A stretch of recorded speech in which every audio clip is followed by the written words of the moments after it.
Our next speaker is our surgical keynote speaker. Dr. Paulo Kassab is a surgical oncologist, and Paulo has come to us all the way from São Paulo, Brazil. His area of expertise for more than 30 years, 40 years. Good Lord, we put an X there. Has been digestive tract surgery with research and teaching focus on stomach cancer spanning over 35 years. His department trains undergraduate students, residents, and postgraduate students. His clinical research centers on oncological and surgical outcomes in gastric cancer, and for the past 4 years has expanded to include the socioeconomic dimensions of the disease. His group also conducts ongoing research on ctDNA within the context of gastric cancer in Brazil, and he works at Santa Casa Hospital in São Paulo. So please, a warm welcome for Dr. Kassab.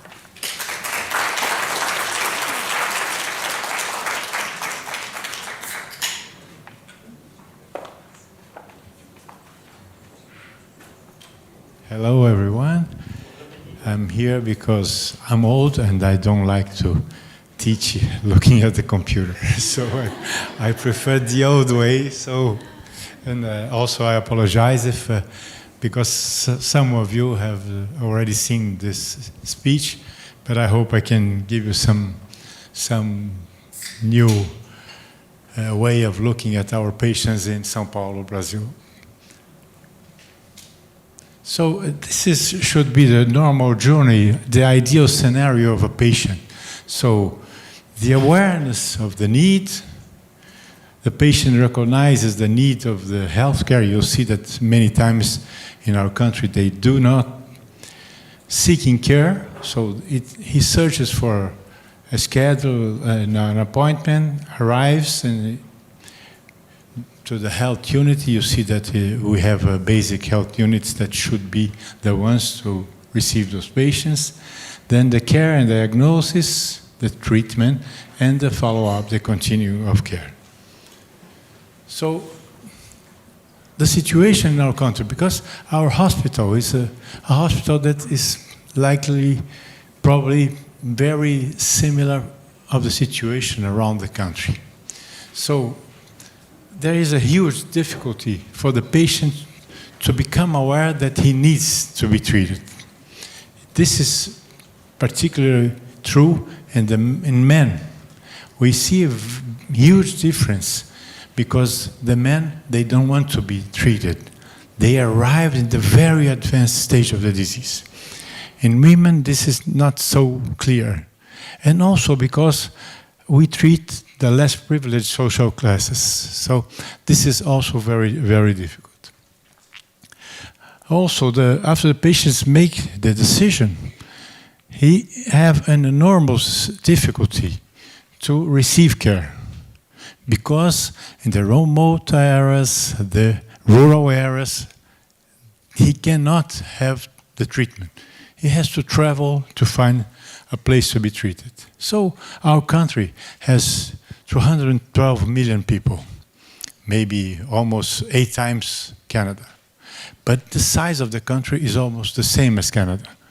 So the access to private medical insurance is less than 40 million. And after the pandemic, those people here change to other private health insurance companies that are very, very bad, unfortunately, some of them. So even if you are in a private insurance company, maybe sometimes you are not well treated. So in Brazil, we have a free global health coverage for the whole population, which covers more than 180 million people.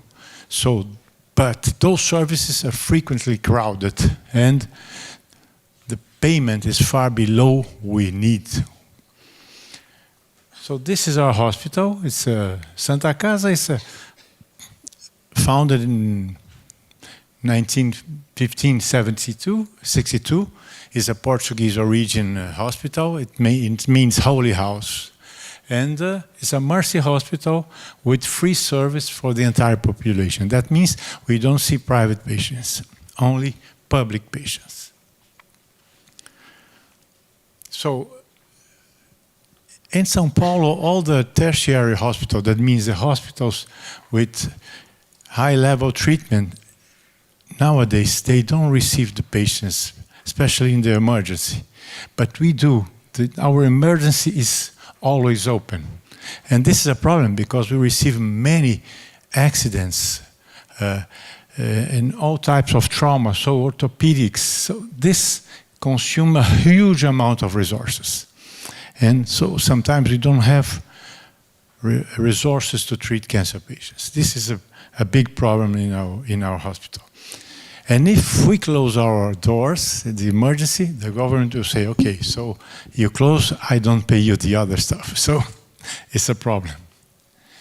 And you see here the distribution of the classes in Brazil. This is very unequal. You see class A that makes more than $4,000 per month is only 4%. And class B, 3 to 4,000, and class D and E, $270 per month, and class D, $270 to $800 per month for the whole family.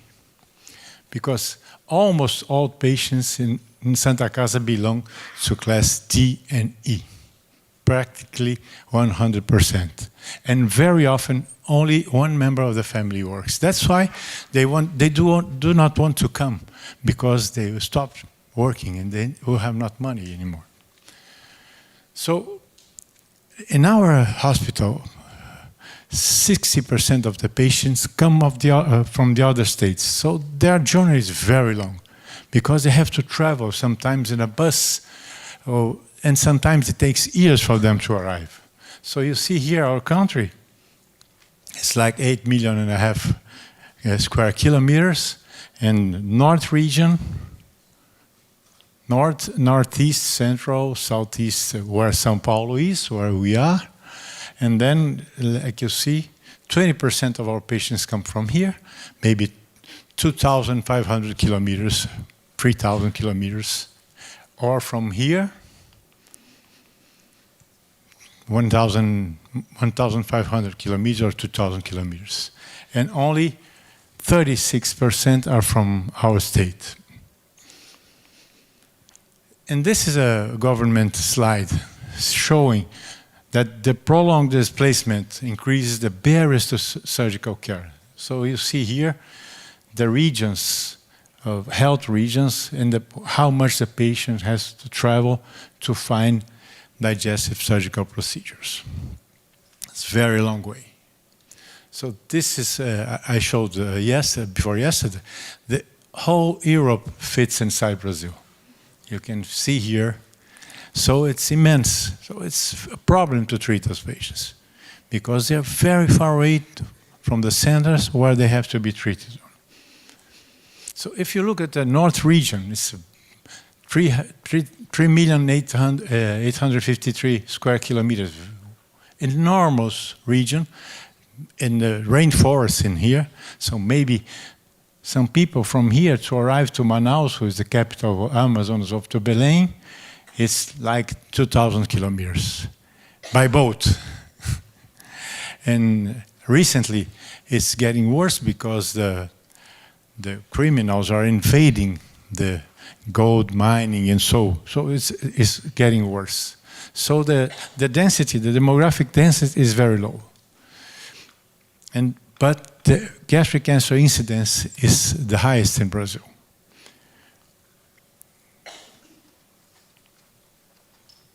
Okay, you see here, this is a news from 3-year waiting line to perform an endoscopy.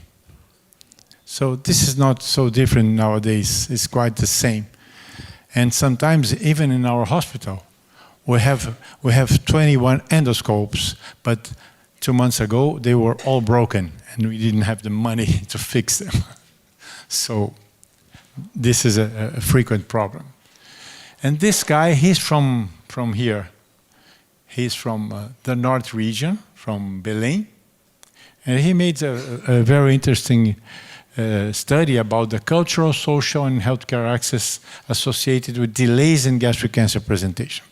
And it's very interesting because the request for a primary healthcare service, it could, in medium, 6 months. Consultation with a primary healthcare service, 30 days. Consultation by an oncologist, more 30 days. Time between diagnosis and treatment, 6 months, 5 months. And finally, time between the first symptom and one set of treatment, almost 2 years. You see in our afterwards, I'll show you how the patients arrive to our service. In the Northeast region, it's not different. It's not so big region, but the incidence of gastric cancer is very high. So it's like you have very nice beaches here, and it seems like a paradise. But if you go to the interior country, it's extreme poverty. And also, those guys, they cannot find a way to be treated. In the central area, this is a marshy area, the famous Pantanal. So you have farms and the soya bean plantations and also cattle, but also very few centers to treat gastric cancer.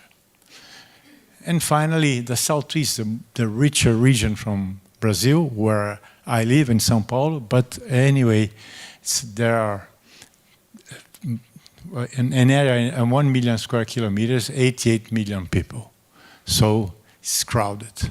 And also, everyone wants to come here to be treated. So, like Canada and Brazil have some similar, because you see, we have uninhabited forests, and you have also those areas in the north where there's nothing, the forests and the very cold, so it's very similar. So to bring assistance to those regions is an extremely difficult task. This is the same problem, and also very expensive for us. If you look at the health expenses per capita in Canada and the national minimum wage, $3,981 and $1,921, and in Brazil, five less, $400 and $236, the national minimum wage. So, as you see, our population is very poor. So the distance to the primary care centers, as I showed you, is a problem because the doctors, they don't want to stay. The government say, okay, I'll pay you a good salary, but you don't have nothing to do there because no X-ray, no endoscopy, no CT scans, no ultrasound, so they don't want to stay there. Because also there's a risk for the patients because they cannot treat the patients. So they don't have the infrastructure to treat the patients, so they don't stay there. Also, in these remote areas, the government doesn't want to invest because the population is too small, there's no, the propaganda doesn't work for them, so they just want where they have votes. That's the problem. And here is the proportion of patients and chemotherapy rooms in public services. You can see here the good regions, 17% of health regions, have a satisfactory number of chemotherapy rooms. But all the gray zones do not have chemotherapy rooms, 0. This is 63% of the health regions in our country. So it's getting better, but very, very slowly. And also for radiotherapy, 75% of health regions do not have radiotherapy.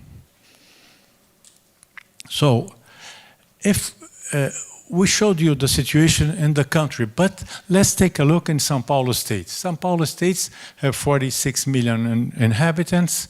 It's the more developed state in Brazil, responsible for the half of the gross domestic product. So probably the richest state in the Union.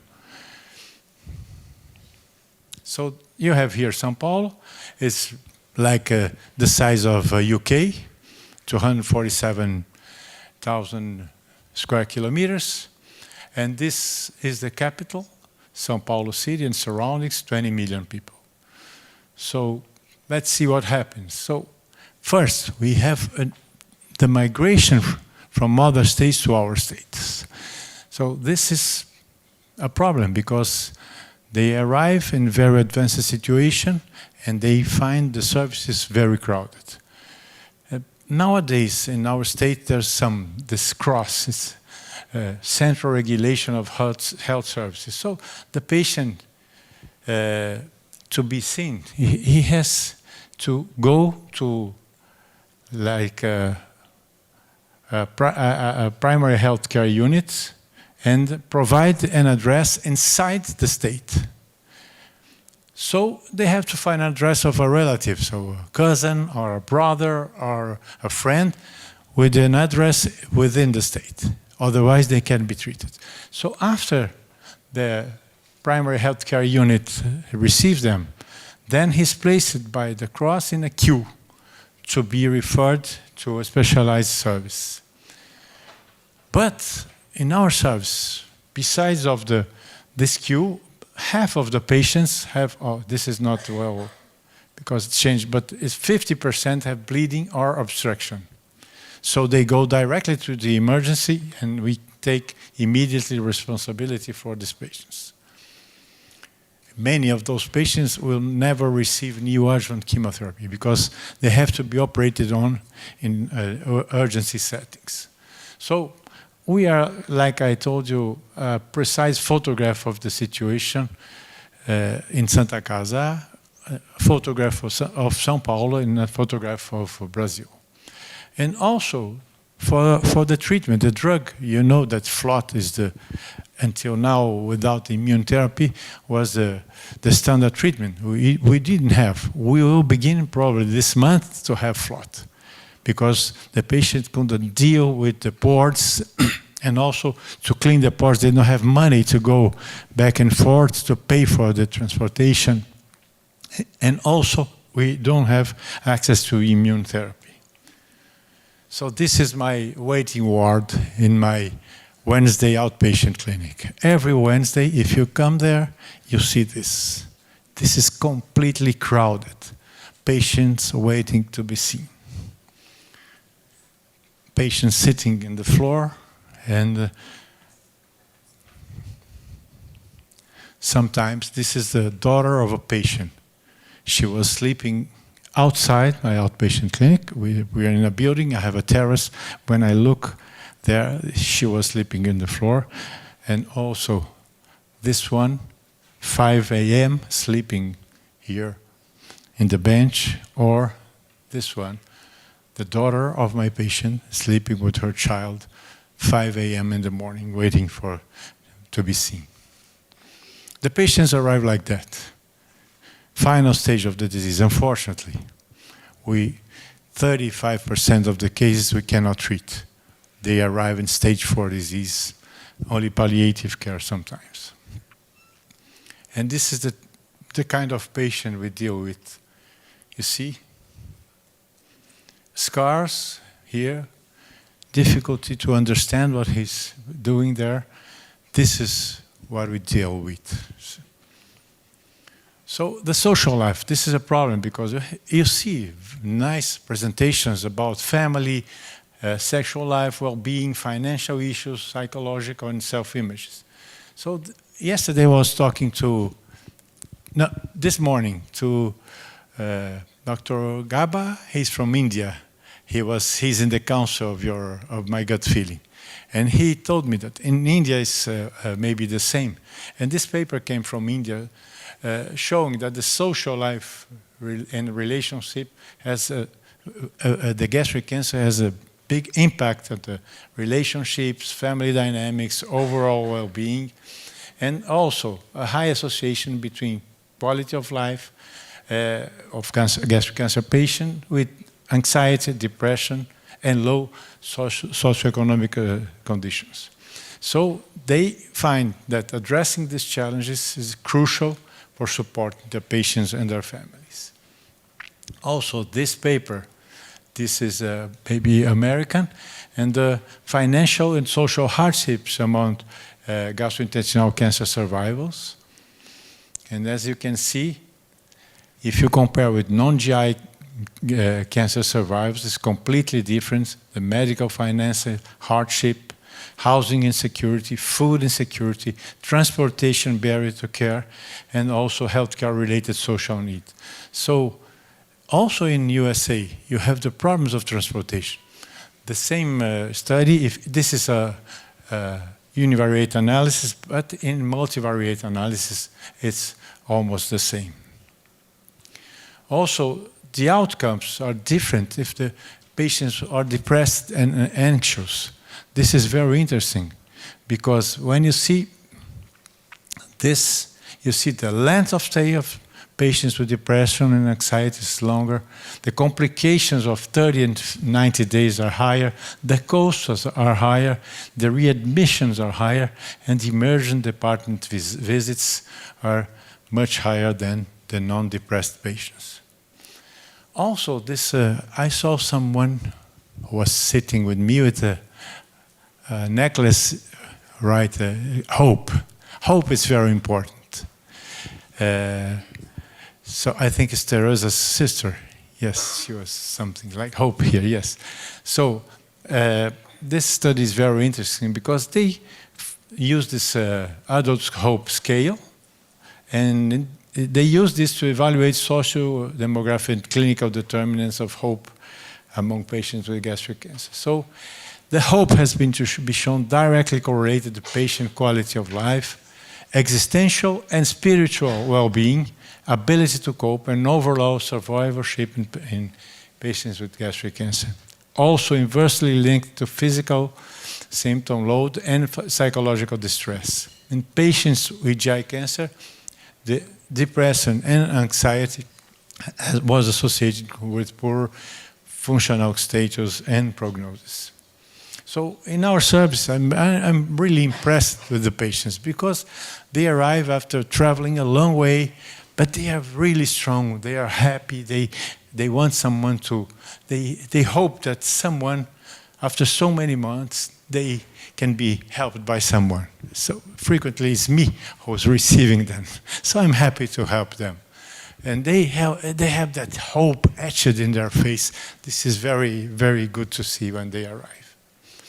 So to maintain the hope and try to make the patients easier, I use the rule of the orange cake and the emblems of soccer club. Who knows that? Nobody knows because I created that. So the patient is supposed to bring me a simple orange cake after 5 years of the operation. So this is a deal. I have to bring me an orange cake, very simple orange cake. And they are happy to do that. And also I joke with them that I'll leave a symbol of my soccer team inside the patient's abdomen. And some of them does not support my team. So, oh, doctor, what am I going to do? This is not negotiable. I will do it anyway. So this year, this man is bringing me an orange cake after 5 years. And, yeah. And also, best, the daughter of the patient, look what she did. A tattoo of my team in the stadium in her arm. It's incredible. So also, the social media is very interesting. I'm not taking too much time, but this is very interesting because they use IA to follow the patients inside the social media. So it's an observational social media listening. And then they look for 6,000 patients, posts, and sifted for natural language processing and qualitative analysis. And this is, finally, they use IA to conversation clustering and human-led coding to identify themes across the broader gastric cancer conversation. And the common themes that emerged were time, long, lasting, stage, diagnosis, and death. Also, aspects of day life, emotion, communication, family support, parent, family, the themes we are talking about in this morning here.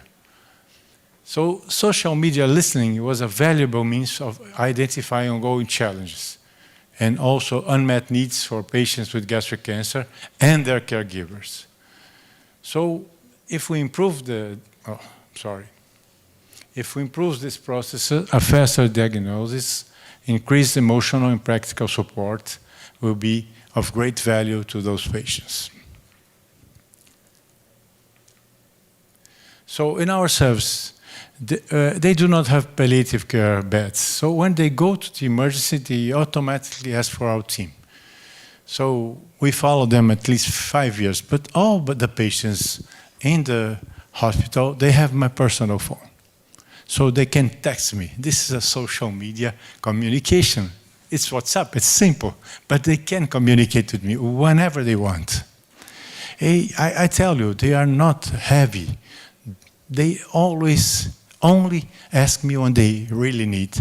And it's easy for me because my residents are in the hospital. So I ask them to go and to see. So they feel comfortable.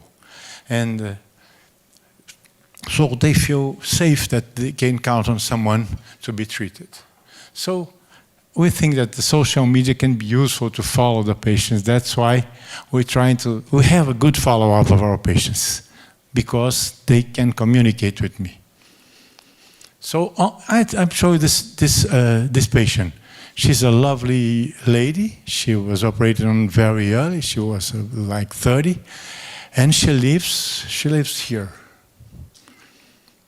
Ibiaçucê, interior of Bahia state, very poor region. Salvador is the capital of Bahia.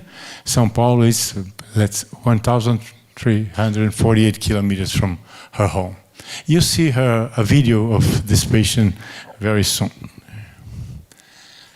So this is her, Eronil, this is her name.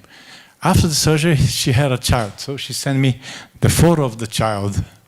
Then the photo of her new house in Bahia, asking me if she could take those vitamins. Also, when the kid was growing, 2 months ago, she had some shingles and she didn't know what was happening, so I sent what to do. So she's very far away, but she communicates every time with me. Not only her, but many patients. So also, our government from the state of São Paulo improved our payments. So now we are a little bit better for the whole team, nurses, patient treatment, medicines, physicians, everything. They used to pay $650. Now they pay $3,000. It's 400 increase. It's good for us. This is our old chemotherapy room, very small, very old. And now after that, we could have this big and nice chemotherapy ward. We are very happy. And this is my oncologist, Marineide. She's lovely. She's from the north of Brazil. She lives in São Paulo since 40 years. And I managed to get an office for her next to mine. So it's very easy. We are side by side. I call her, come here, see this patient. Okay, this is very good. And there was a huge saving of time, quicker resolution of the cases, and gave the patients a great confidence. This was very interesting for us. And now this is a very nice painting of a patient saying thank you to Marineide. She is here. And our hospital, our outpatient clinic, some São Paulo bridges and churches. So the patient was happy to give her this painting that is just in the entrance of the chemotherapy room. Now, I'm going to show you some videos. I apologize because the patients mentioned my name. I wouldn't like to do that. But they're kind of next to me. So I apologize, but I'm going to show you 2 videos. Okay, can you please maybe here? Olá, boa tarde. Eu me chamo Leoneide Souza da Silva. Sou aqui de Ibiaçucê, Bahia, de uma cidadezinha do interior. Em 2010, eu tinha 24 anos. Fui submetida a um exame que constatou que eu tinha câncer de estômago. O médico me perguntou se eu queria ir para São Paulo ou Salvador. Eu preferi ir para São Paulo, uma cidade com uma medicina mais avançada. Então, viajei com a minha filha, ela tinha apenas 3 anos de idade. Cheguei lá no dia 5 de outubro de 2010. Foi feito o exame. Depois, logo após os exames, foi feita a cirurgia, onde foi retirado 75% do meu estômago. Fiz sessões de quimioterapia durante 6 meses. O meu tratamento foi na Santa Casa de Misericórdia, onde fui bem acolhida, bem tratada por uma equipe maravilhosa. Quero agradecer imensamente. Superei, venci e estou curada. Obrigada por tudo. Paulo Kassab, um abraço. Equipe maravilhosa, que Deus abençoe todos. And also this other patient is Alessandra. Hi everyone, my name is Alessandra e é muito bom poder compartilhar a minha experiência aqui com vocês. Eu estou em remissão há 5 anos. Em 2019 eu tive um câncer considerado terminal no estômago e que já havia se espalhado para outros órgãos do corpo. Foi uma jornada longa de quase 3 anos, mesmo nos dias mais difíceis, e eles existiram sim. Eu nunca pensei que fosse morrer e eu nem sabia dessa possibilidade. Após 1 ano de rádio e químio, em 2020 eu fui operada pelo Dr. Kassab e sua equipe. Foi uma grande cirurgia seguida de mais 8 meses de quimioterapia. A minha recuperação aconteceu, não foi por um único motivo, foi resultado de vários fatores, né?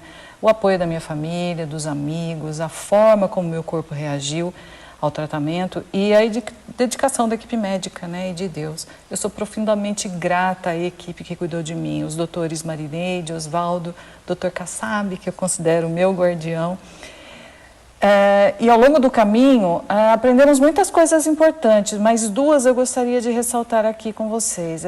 Tenha fé, a sua fé, e confie na sua equipe médica. Eu não me lembro de buscar ou obter respostas ou diagnósticos na internet.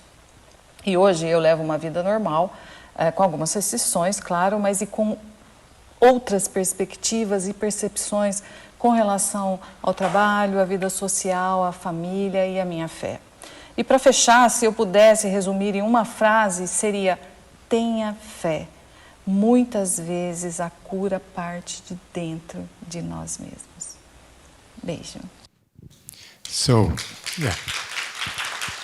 And finally, I'm almost finished. After these 2 testimonies of patients who were fortunate enough to recover, I leave a message in the form of a beautiful painting. This painting is in my home. When I go down my stairs from my room, I see it every day in the morning. I see this painting. I received from Mrs. G, who unfortunately did not make it, but left me a nice legacy of resilience and belief in beauty. And as you can see here, you see, when you see this, maybe you cannot see the real face of the painting. The true face is not visible, but if you look deeper, you see the sweetness in the gaze and a peace of feeling of having lived a beautiful life. And here you can see the nice gaze of the patient, and unfortunately, this patient couldn't heal, but she left me the unforgettable message that I received, even though I couldn't cure her. Thank you very much.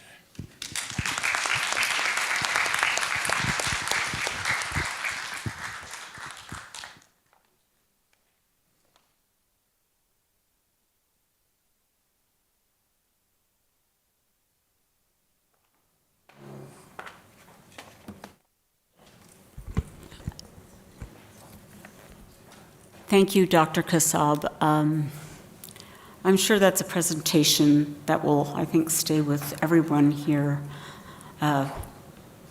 we were just talking about, you know, the Canadian government and policies and how things aren't working well here in Canada. And we know that that is the case, especially in areas, in remote areas here in Canada. We know that there's accessibility issues and definitely inequality in services, but I have to say that I think you're performing miracles in a situation that seems pretty unbelievable for someone like me. It's just incredible what you and your team are doing and hopefully continue to do.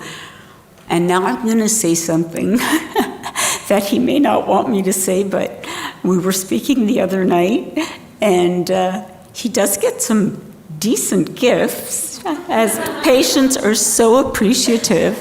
And he has an incredible, what he called a wine cave. So I think it's really amazing because I grew up in a culture that a lot of, when you can't afford to pay or just to honor someone who's changed your life, you always want to give them a gift. And I still do that even with some of my doctors. And so I understand that. And as I said, I truly think you are performing miracles. It's unbelievable. And I think we can take some lessons from you and your team in the work that we can do here for our Indigenous people and also those that just live in inaccessible areas.